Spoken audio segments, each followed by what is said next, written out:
tarde, galera. Continuando aqui, eu esqueci de falar dos lipídios, gente. Então, os lipídios também são uma molécula orgânica de alta complexibilidade. Eles têm a principal função como energia de reserva, tá? Então, ele é guardado, é uma reserva de energia. Quando os carboidratos começam a acabar, a gente começa a usar os lipídios. Antigamente era um mecanismo muito importante para os seres humanos, porque nós éramos nômades e nem todo dia nós comíamos. Hoje em dia nós temos uma problemática que é o excesso de lipídio. Então nós comemos todo dia, sempre a gente vai guardando aqueles carboidratos, transformando em lipídio ou guardando o próprio lipídio. E aí cada vez mais eu tenho uma camada mais grossa de lipídios. Esses lipídios também podem causar problemas coronários. O que são problemas coronários? São problemas de entupimento dos vasos sanguíneos ou complicação do coração, batimentos cardíacos. Tá? Nós temos dois tipos de lipídios, os lipídios saturados e insaturados, e nós temos uma variação, que são os trans, lipídios trans, que são os piores lipídios. Né? Nós já conversamos. Os insaturados, na maioria, são bons, alguns são ruins. Os lipídios saturados, na maioria, são ruins, alguns são muito bons, e o trans, todos são ruins. Tá? Alimentos como sorvetes, frituras, batata frita, chocolate, tem muita gordura trans. Ok? Então vamos lá, voltando aqui para a teoria celular. Então, como nós estávamos falando no vídeo anterior, a teoria celular, ela diz que a célula é a base da vida. Não existindo vida sem célula. E aí eu estava falando do coronavírus. Né? Então, o coronavírus ele é um exemplo de vírus, tá ok? E ele precisa de uma célula hospedeira para conseguir realizar suas atividades de ser vivo. Então, ele invade, por isso que ele causa doença no ser humano. Porque ele invade as células do nosso corpo e ele vai usar as nossas células para conseguir realizar sua reprodução, suas atividades de ser vivo.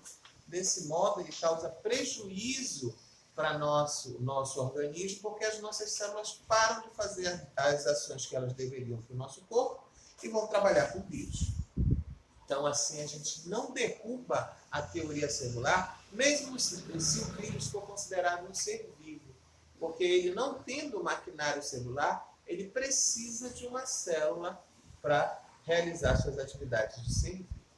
E aí nós começamos a conversar sobre a descoberta da célula. Né? Então, Robert Hooke observou, comparou com as celas dos monastérios e denominou aquilo de células, pequenos compartimentos vazios. Nós vimos já que quando Robert Hooke observou, ele observou células mortas. Ele observou só as paredes celulares das células vegetais de uma árvore cortiça.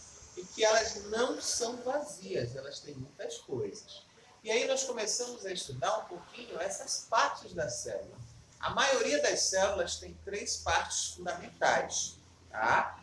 Membrana plasmática, citoplasma e núcleo.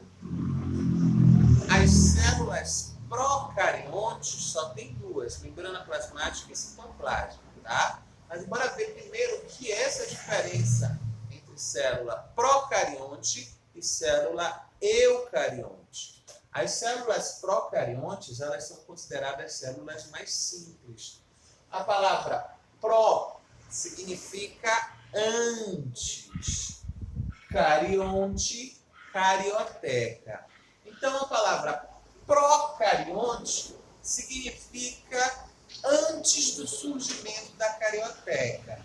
Então, essas células, elas são muito primitivas, muito antigas, e elas se desenvolveram antes do surgimento da carioteca. A palavra eu significa verdadeiro, e carionte significa carioteca. Então, quando eu falo eucarionte, significa aquela que tem carioteca verdadeira.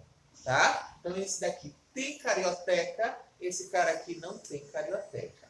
Essa daqui é mais simples, menor, primitiva. Como única organela citoplasmática, elas têm só os ribossomos. Elas não apresentam organelas membranosas. Essa outra tem organela membranosa, tem uma maior variedade de organelas, tem um núcleo formado, separado do citoplasma pela presença da carioteca. São bem maiores, mas essa aqui é muito mais antiga, tá? Então, tem toda essa característica. E as células eucariontes podem ser subdivididas. Ah, sim, rapidinho. Só falar aqui das 3 estruturas da célula. Esse cara aqui tem membrana plasmática e citoplasma, só não tem núcleo. Esses caras aqui têm membrana plasmática, citoplasma e núcleo. E cada uma dessas partes da célula vão desenvolver uma atividade importantíssima para a célula. Sem essa atividade, a célula morreria, tá bom? Então, ela não teria como sobreviver sem realizar essas atividades. Primeiro, a membrana plasmática, ela tem a função de regular a célula. Quer dizer isso? Algumas coisas precisam entrar na célula, outras não podem entrar na célula. Algumas coisas precisam sair da célula, outras não podem sair da célula. E quem faz esse controle de entrada e saída é a membrana plasmática. Então, a membrana plasmática ela é um mediador de tudo aquilo que pode entrar e pode sair da célula. Nós dizemos que ela regula a entrada e a saída da célula. Então, tudo que entra, tudo que sai é justamente mediado pela membrana plasmática. Além disso, ela delimita o espaço da célula. O que quer dizer delimitar? Ela diz onde começa a célula e aonde termina a célula. Passando pela membrana plasmática, nós temos o citoplasma. Dentro do citoplasma, nós vamos encontrar as organelas citoplasmáticas. Essas organelas elas são responsáveis por realizar tudo que a célula precisa para sobreviver. Então, o que acontece? Nós dizemos que o citoplasma ele realiza as atividades essenciais à vida. Então, tudo que a célula precisa para sobreviver é feito lá no citoplasma. O citoplasma é formado por 2 partes. O chamado citossol, que é o líquido citoplasmático gelatinoso, que são águas, sais minerais, aminoácidos, matérias-primas diluídas, né? E também as organelas, tá? Que são algos mais sólidos, as organelas. Tá? E nós temos o núcleo, onde justamente eu vou ter o material genético, o DNA, o RNA são produzidos, e eu tenho também a estruturação dos comandos celulares. O núcleo ele pode ser comparado com o cérebro do nosso corpo. Ele controla, ele regula e ele armazena as informações importantes da célula. Okay? É ele que diz o que tem que ser feito, quando tem que ser feito e como tem que ser feito. Bom? Mas as células eucariontes, elas são subdivididas em 2. Então, eu tenho 2 tipos de células eucariontes. Eu tenho a célula vegetal e eu tenho a célula animal. Qual a diferença? A célula vegetal tem mais coisa que a célula animal. Essa é a diferença. O que a célula vegetal tem a mais? 3 estruturas. Dessas, por que eu falo 3 estruturas? Porque 2 são organelas e outra não. Então, eu não posso dizer que são 3 organelas diferentes. Então, esse núcleo ele é muito importante, tá? Ele guarda tudo isso. E nós temos também aqui essas estruturas a mais nas vegetais. Nós temos 3. A mais externa é a chamada parede celular. A parede celular é feita de celulose, que é um polissacarídeo de alta complexibilidade, muito sólido e muito duro. Essa parede celular ela pode ter 3 camadas. A primeira, a estrutura da célula é pouco rígida, bem flexível. A segunda, ela é bem dura. E a terceira, ela é absurdamente dura. As portas, as mesas, as cadeiras são feitas com madeiras que têm 3 camadas da parede celular. Por isso que elas são tão duras e duram anos, né? Você vê que uma pessoa, quando morre, as células humanas não duram todo esse tempo. É por causa da parede celular. Na verdade, some tudo, como foi falado por Huck, some tudo de dentro, e só fica a parede celular. A madeira nada mais é do que somente a parede celular. O pessoal fala que tem que secar. quer dizer isso, secar? Quando eles cortam uma árvore, ela está cheia ainda de células vivas e tem todas essas estruturas lá dentro, membrana plasmática, citoplasma e núcleo. Quando eles põem para secar, é justamente sumir esse material de dentro. E aí fica só a parede celular, aí sólida. Aí essa parede celular serve para cortar, para fazer as coisas, porque só essa parede ela é mais dura e ela é menos pesada, fica menos pesada. Gente, a parede celular, na terceira camada, ela mata a célula. Quando surge a terceira camada é só quando a célula está morta. Então, quando ela surge, ela promove um isolamento da célula. Ela não permite mais passar as substâncias, porque ela se torna tão densa, tão forte, que não passa mais as substâncias e a célula acaba morrendo. Tá bom? A outra estrutura é o vacúolo. Tem na vegetal, tem na animal. Tá? Então, o vacúolo ele é uma organela que serve para guardar as coisas dentro da célula. É uma grande vesícula, é uma grande bolsa, onde eu posso guardar justamente água, sais minerais, veneno, posso guardar pigmentos. Então, tudo que a célula precisa guardar, ela guarda no vacúolo. Tem na vegetal, não tem na animal. Tá? E a última é o cloroplasto.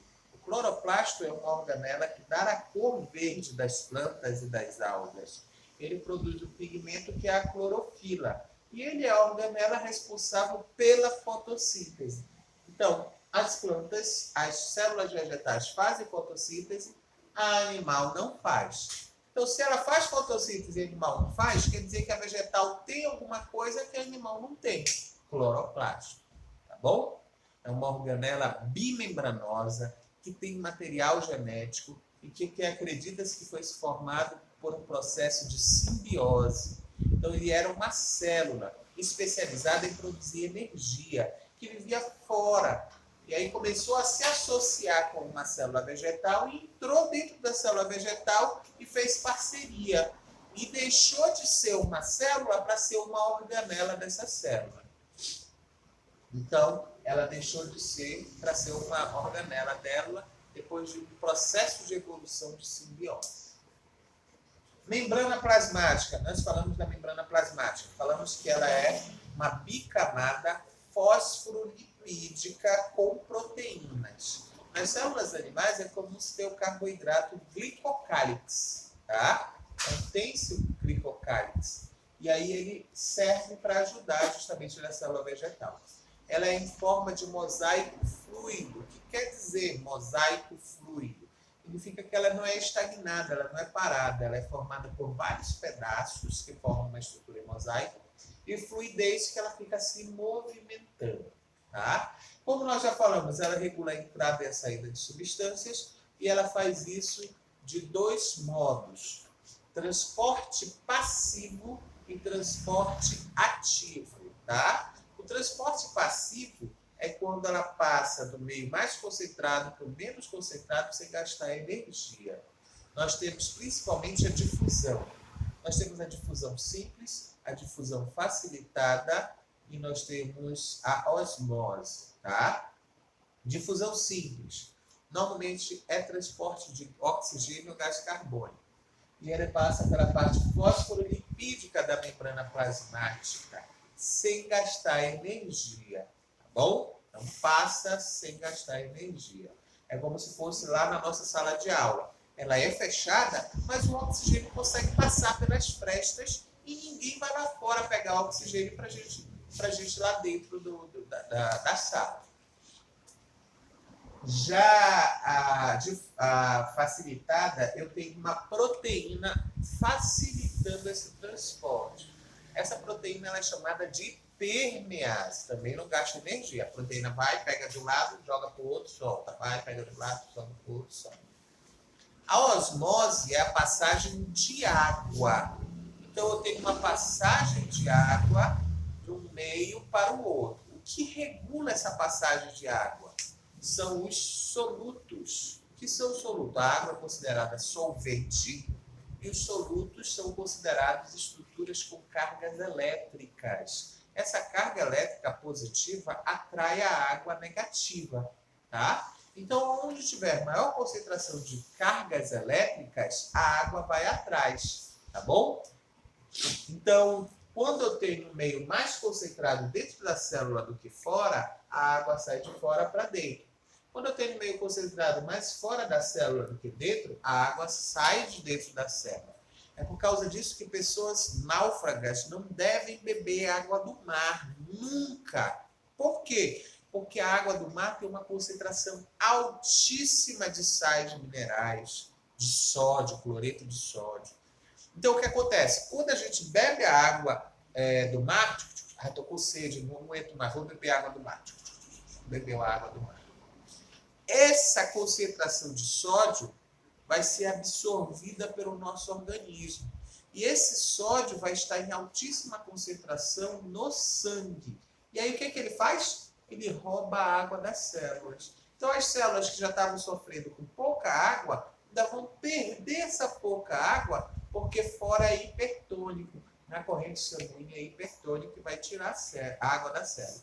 É por isso também que pessoas que têm hipertensão têm que diminuir drasticamente o consumo de sal mineral.